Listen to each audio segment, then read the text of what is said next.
BJP की पूर्वी राजस्थान पर विशेष नजर। बीजेपी अध्यक्ष जेपी नड्डा शनिवार को आ रहे हैं सवाई माधोपुर। भारतीय जनता पार्टी के राष्ट्रीय अध्यक्ष जेपी नड्डा जी कल सवाई माधोपुर पधार रहे हैं। जेपी नड्डा बीजेपी के अनुसूचित जनजाति सम्मेलन को करेंगे संबोधित। बीजेपी को पूरब से उम्मीद की किरण। बीजेपी का पूर्वी राजस्थान की उन सीटों पर फोकस जहां 2018 में हुई थी हार। 2018 में कांग्रेस को पूर्वी राजस्थान में मिली थी कामयाबी। क्या पूरब से बीजेपी करेगी कमाल? पूरब से वार मिशन 2023 का द्वार।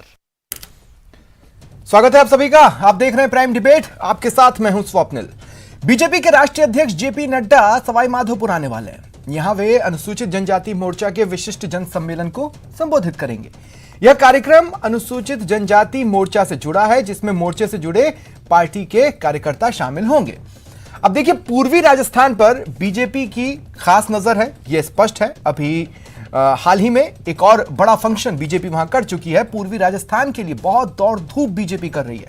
भरतपुर में बीजेपी सम्मेलन कर ही चुकी है। बीजेपी को उम्मीद है कि नड्डा के दौरे से मजबूती मिलेगी। कांग्रेस का पूर्वी राजस्थान गढ़ है। ऐसे में सवाल उठता है कि क्या पूर्वी राजस्थान सत्ता का नया द्वार बनेगा? आज चर्चा इसी पर। पहले प्राइम डिबेट के प्राइम सवाल नंबर 1। बीजेपी चुनावी मैकेनिज्म में कुछ हटकर करने पे विश्वास रखती है।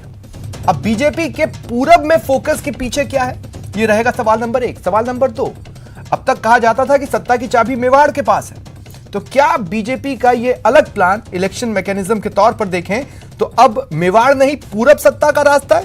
क्योंकि पिछली बार अगर पूरब में परफॉर्म कर ले जाते तो हो सकता है सत्ता बनाने के मुहाने तक बीजेपी पहुंच जाती, लेकिन ऐसा हुआ नहीं। अब सवाल नंबर 3, इस इलाके में हाथ का साथ बना हुआ है, तो ऐसे में बीजेपी के लिए कैसे बात बनेगी? तो इन सवालों पर आज चर्चा करेंगे। और मेरे साथ जो गेस्ट जुड़ रहे हैं इंट्रोड्यूस करवा देता हूं। आर तिवारी जी कांग्रेस नेता हैं और एसपी मित्तल जी वरिष्ठ पत्रकार हैं। आप दोनों का स्वागत है न्यूज़ 18 राजस्थान पर। कुछ ही देर में बीजेपी के गेस्ट भी मेरे साथ जुड़ेंगे। मित्तल साहब, आपसे शुरुआत करना चाहता हूं। जैसा कि मैंने कहा कि इलेक्शंस को अलग तरीके से लेने में बीजेपी विश्वास रखती है। अब आप देखिए, मेवाड़ को कहा जाता था कि सत्ता की चाबी मेवाड़ के पास है। मेवाड़ वो जगह है जहां से वसुंधरा राजे अपने चुनावी अभियान की शुरुआत करती है, शंखनाद करती हैं। लेकिन बीजेपी ने अब चुना है पूरब को। एक फंक्शन 2-3 महीने पहले भरतपुर में और अब सवाई माधोपुर। कुछ खास इसके पीछे आप देखते हैं? स्वप्निल जी, मुझे लगता है कि ये एक राजनीतिक सतत प्रक्रिया है और चूंकि अगले वर्ष राजस्थान के अंदर विधानसभा के चुनाव हो रहे हैं, तो ऐसी स्थिति के अंदर भारतीय जनता पार्टी जो है वो अपनी स्थिति को भी मजबूत करने में लगी हुई है। और जो उनके भाजपा के जो राष्ट्रीय अध्यक्ष है जेपी नड्डा, वो पूर्वी राजस्थान के अंदर एक चाहते हैं कि क्या नाम से भाजपा की स्थिति मजबूत हो। हमने देखा कि 2018 के अंदर, मैं पहले बताना चाहता हूँ कि पूर्वी राजस्थान के अंदर आखिर कौन कौन से जिले आते हैं। हम देखते हैं कि भरतपुर, अलवर, करौली, सवाई माधोपुर, जयपुर का कुछ इलाका, दौसा, ये सारे के सारे जो इलाके हैं वो पूर्वी राजस्थान के अंदर आते हैं। हमने 2018 के चुनाव की यदि भारतीय जनता पार्टी समीक्षा करती है तो हमने देखा कि 2018 के चुनाव में भारतीय जनता पार्टी को इस पूर्वी राजस्थान से जो उम्मीद के मुताबिक सफलता नहीं मिली। उसके 2-3 मुख्य कारण मेरी नजर में है। एक तो यह कि वहां ये जो बसपा बहुजन समाजवादी पार्टी की जो 6 विधायक वहां जीते, वो सारे के सारे इन्हीं इलाकों से थे। हालांकि बाद में वो कांग्रेस में शामिल हो गए। और ये जो बसपा का जो हम गढ़ जो मानते हैं वो एससी के वोटों का हम ज्यादा मानते हैं। इसी प्रकार इन सवाई माधोपुर, करौली, दौसा और अलवर, भरतपुर, इसके अंदर बहुत से विधानसभा क्षेत्र गुर्जर बहुल्य क्षेत्र हैं। हमने देखा कि पिछले 2018 के चुनाव के अंदर जो इन इलाकों अगर हम देखें इस बार जो सम्मेलन है मित्तल साहब, उस लिहाज से तो ये बात तो बिल्कुल सही है कि आदिवासी वोटरों का दिल जीतने वाला ही इन इलाकों में अच्छी परफॉर्मेंस कर पाता है। अब कांग्रेस की ठोस कार्य योजना रही है इस वर्ग के लिए, इन लोगों के लिए, क्या बीजेपी की ऐसी कोई कार्य योजना रही है जो उनको वहां से इतनी उम्मीद है कि जहां हम कमजोर है वहां पर जोर लगा दें? कहीं ऐसा तो नहीं कि वो अपने एफर्ट्स वेस्ट कर रहे हो? नहीं नहीं, मैं स्वप्निल जी, मैं यही बात कह रहा था कि 2018 की परिस्थितियों में और अभी की परिस्थितियों में फर्क है। 2018 की परिस्थितियों में यह माना गया था कि सचिन पायलट है वो राजस्थान के मुख्यमंत्री बनेंगे, इसलिए जितने भी गुजर बहुल्य इलाके थे उसमें भारतीय जनता पार्टी का एक भी उम्मीदवार नहीं जीता, सारे के सारे क्या नाम से कांग्रेस के उम्मीदवार वहां जीते हैं। अब जो स्थिति है लगता है भारतीय जनता पार्टी को बदलाव की स्थिति है, और वहां पर उनको चूंकि पूर्वी राजस्थान के अंदर उनका जनाधार कम है, उसको मजबूत करने के लिए जेपी नड्डा अपना ये दौरा कर रहे हैं। मुझे लगता है ये राजनीतिक सतत प्रक्रिया है, और इसके अंदर जेपी नड्डा कितने सफल होते हैं ये तो क्या नाम से चुनाव के परिणाम ही बताएंगे। लेकिन भारतीय जनता पार्टी एक छोटा सा जवाब मैं आपसे चाहता हूं, फिर मैं तिवारी जी के पास जाऊंगा। एक छोटा सा जवाब, बीजेपी के लिए चुनावी शंखनाद आप किसे मानेंगे? जो नड्डा की ये क्लास होने वाली है वो, और इसी महीने अमित शाह भी आने वाले वो, या फिर राजे ने हाल ही में जो दिल्ली में नेताओं से मुलाकात की वो दरअसल बीजेपी के लिए इलेक्शन का शंखनाद हुआ? इसमें से किसे मानते हैं आप? नहीं, मैं इन तीनों को ही नहीं मानता, क्योंकि अभी क्या नाम से करीब 1.5 वर्ष बाकी चुनाव का है, और मुझे लगता है कि यदि राजस्थान के अंदर चुनावी शंखनाद होगा तो वह प्रधानमंत्री नरेंद्र मोदी की ओर से शंखनाद होगा। जो जहां तक वसुंधरा राजे का दिल्ली दौरा है वो अपने उसके अलग अलग कयास लगाए जा रहे हैं। कुछ लोग कह रहे हैं कि क्या नाम से जो राष्ट्रीय नेतृत्व वो चाहता है कि वो राष्ट्रीय राजनीति में सक्रिय हो, इसलिए सभी लोगों से मुलाकात कर रही है। जेपी नड्डा का जो सवाल है वो चूंकि भारतीय जनता पार्टी के राष्ट्रीय अध्यक्ष है तो उनका भी दायित्व बनता है, और अमित शाह की रुचि मैंने देखा है कि हमेशा राजस्थान की राजनीति में रही है, और पिछली बार जब वो आए थे तब उन्होंने बड़े स्पष्ट रूप से कहा था। ठीक है मित्तल साहब, मैं आगे आपके पास आता हूं। तिवारी जी, मैं आपके पास आ रहा हूं इस सवाल के साथ कि पूर्वी राजस्थान आपके लिए विधानसभा चुनावों के लिहाज से तो अच्छा लगता है, लेकिन पिछले कुछ बार से लोकसभा चुनावों के लिहाज से आपके लिए बिल्कुल भी वहां से खुशखबरियां निकली नहीं। इसका मतलब यह है कि बीजेपी के लिए उस इलाके में गुंजाइश तो है, ऐसा तो नहीं है कि गुंजाइश नहीं है। स्वप्निल अभी कह रहे थे मित्तल साहब 1.5 साल चुनाव का बाकी है, और मैं आपको और बता दूं जानकारी, भारतीय जनता पार्टी के राष्ट्रीय अध्यक्ष नड्डा साहब जो राजस्थान के दौरे पे आ रहे हैं, उनकी यात्रा निजी यात्रा है। वो सरिस्का में अपने परिवार सहित वहां के शेर बघेरों को देखने के लिए आ रहे हैं। अच्छा, ये बात सही तो है क्या कि आपको ये पता नहीं है कि वो जो मोर्चे का सम्मेलन है उसे संबोधित करेंगे?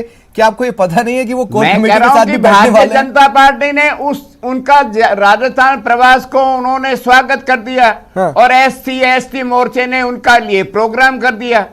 तो बुरा क्या है? राजस्थान की जनता जानती है, राजस्थान की जनता जानती है कि भारतीय जनता पार्टी राजस्थान में भारतीय जनता पार्टी टुकड़े टुकड़े गैंग में बसी हुई है। नहीं, लेकिन देखिए ना, तो भारतीय जनता पार्टी के कैसे होता है? बने हुए हैं। देखिए सेलेक्टिविज्म कैसे होता है। आपने कहा कि मित्तल साहब ने कहा, है ना, और फिर आपने वो पोर्शन उठाया जो आपको पसंद था। मित्तल साहब ने तो सचिन पायलट को लेकर भी कहा, पर उस पोर्शन पर आप उस पोर्शन को आपने नहीं पकड़ा, है ना? मैं कह रहा हूं कि जनता लोकतंत्र माई बाप होती है। राष्ट्रीय स्तर के नेता हर राज्य में जाते हैं, जिलों में जाते हैं, अपनी पार्टियों को ताकत देने की बात करते हैं, हम भी स्वागत करते हैं। लेकिन तिवारी जी, फिर मैं कह रहा हूं ये भारतीय जनता पार्टी के 25 सांसदों से निवेदन कर रहा हूं, आपके टेलीविजन के माध्यम से लाखों दर्शक देख रहे हैं। राजस्थान सरकार की एक परियोजना ईस्टर्न कैनाल 13 जिलों को जोड़ने वाली पेयजल समस्या को ठीक करने के लिए राजस्थान में सरकार कांग्रेस की तो बन गई थी 2018 में। लेकिन तिवारी जी, आप मूल सवाल 2019 में भारतीय जनता पार्टी ने आप मूल सवाल को डॉज कर गए। तिवारी जी, मेरा मूल सवाल आपसे क्या था? तिवारी जी, मेरा मूल सवाल आपसे ये था कि इस इलाके में यानी पूर्वी राजस्थान में विधानसभा चुनावों में तो आप नो डाउट बहुत अच्छा प्रदर्शन करते हैं, लेकिन इन्हीं इलाकों में पिछली 2 बार से लोकसभा चुनावों में आपको गहरा झटका लगा है।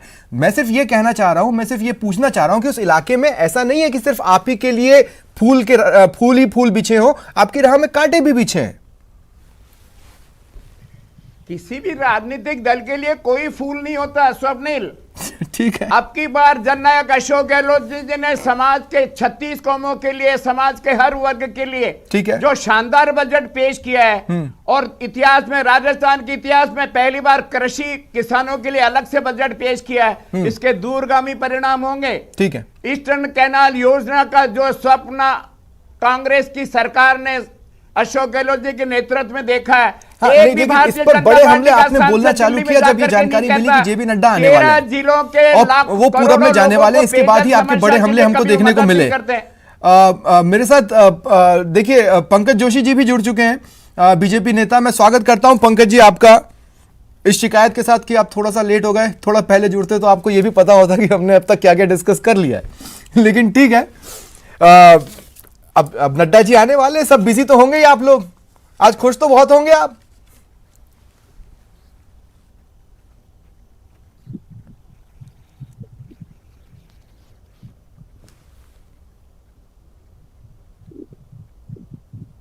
नहीं, मुझे पंकज जी की आवाज नहीं मिल रही है। मुझे पंकज जी की आवाज नहीं मिल रही है। मैं थोड़ी देर में उनसे दोबारा कनेक्ट होने की कोशिश करूंगा, लेकिन उनकी मुस्कुराहट बता रही थी कि मेरी आवाज उनको मिल रही थी। तकनीकी खामी दूर होते ही उनकी आवाज भी मुझे मिलने लगेगी। बहरहाल मित्तल साहब, मैं एक बार फिर आपके पास आ रहा हूं। मित्तल साहब देखिए, पिछली बार जब जेपी नड्डा आए थे जी, अच्छा देखिए आ गई पंकज जी को मेरी आवाज आ गई, तो आपने तो सुन ही लिया मैंने क्या कहा पंकज जी, है ना। आप एक तो आप बिजी हैं, नड्डा जी आने वाले हैं, दूसरा आज खुश तो बहुत है आप। स्वप्निल भाई बिल्कुल खुश होना चाहिए। राष्ट्रीय नेतृत्व यदि जो है राजस्थान की धरा पर आ रहा है और तो हमें उनका स्वागत भी है। और हम लोग जो है इतनी बड़ी जो है 4-5 अभी राज्यों में चुनाव हुए, उन 4 राज्यों में जीत के बाद हमारे राष्ट्रीय नेतृत्व जो है राजस्थान की धरती पर आ रहे हैं, तो इसका निश्चित रूप से खुशी भी होगी। और हमें जो है अब मैं कुछ हाईलाइट्स आपको याद दिलाता हूं। अभी जो लगातार मैं पंकज जी आपको कुछ हाईलाइट्स याद दिलाता हूं। पिछली बार जब नड्डा जी आए थे जी, तो सतीश पूनिया जी ने मंच पर कहा था कि 4 उपचुनाव हम जीतने वाले हैं, नड्डा जी को गिफ्ट करेंगे, नहीं किया। फिर उन्होंने कहा नड्डा जी ने कि एकला चालों से काम नहीं चलेगा, सबको साथ लेकर चलना होगा, तो वसुंधरा राजे जी हाल ही में दिल्ली में अकेले उनसे मिलाई। तो नड्डा जी खुश तो नहीं आ रहे हैं राजस्थान के लिहाज से, ये मैं आपको गारंटी दे रहा हूं।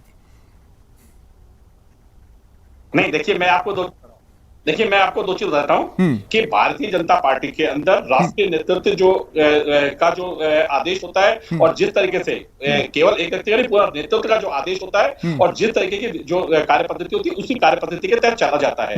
और आपने देखा जब 4 चुनाव हुए थे तो प्रभारी जो होते हैं वो राष्ट्रीय नेतृत्व को रिप्रेजेंट करते हैं। और हमारे जो राष्ट्रीय प्रभारी है माननीय अरुण सिंह जी, उन्होंने बहुत साफ सा जो है संदेश देके गए थे कि किस कारण से हारे, क्या कारण रहा, समीक्षा की गई, क्या गलतियां रही, और उसके अनुसार चलता है। आज भी ये लोग कयास लगाए कि इनके यहाँ फूट है, इनके यहाँ परेशानी है। नड्डा जी को जो गिफ्ट सतीश पूनिया जी देने वाले थे वो तो नहीं दे पाए ना, ये तो फैक्ट है।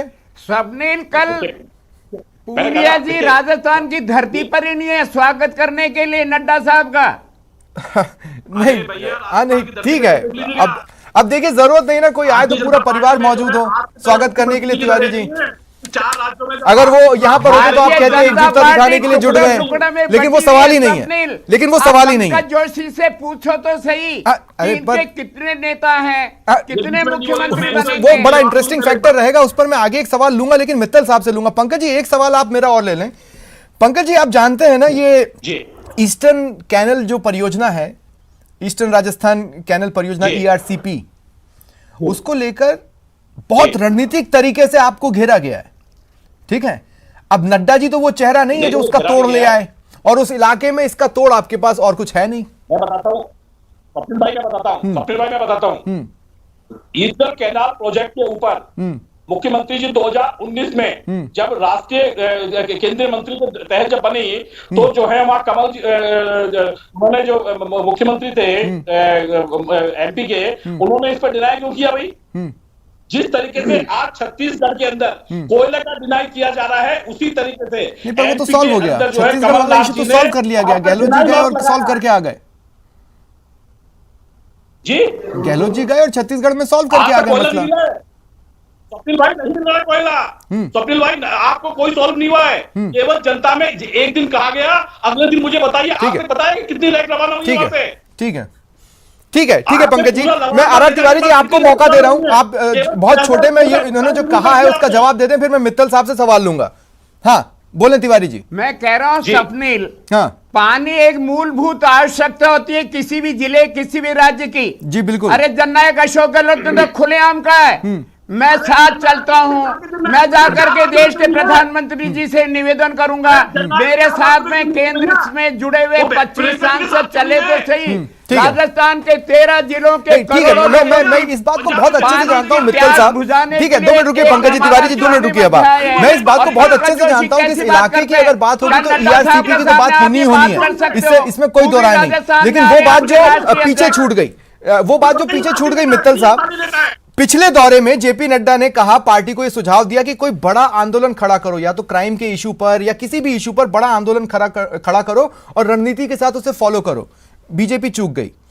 फिर उन्होंने कहा एकला चालों से काम नहीं चलेगा, वसुंधरा राजे अकेले मिल के आई।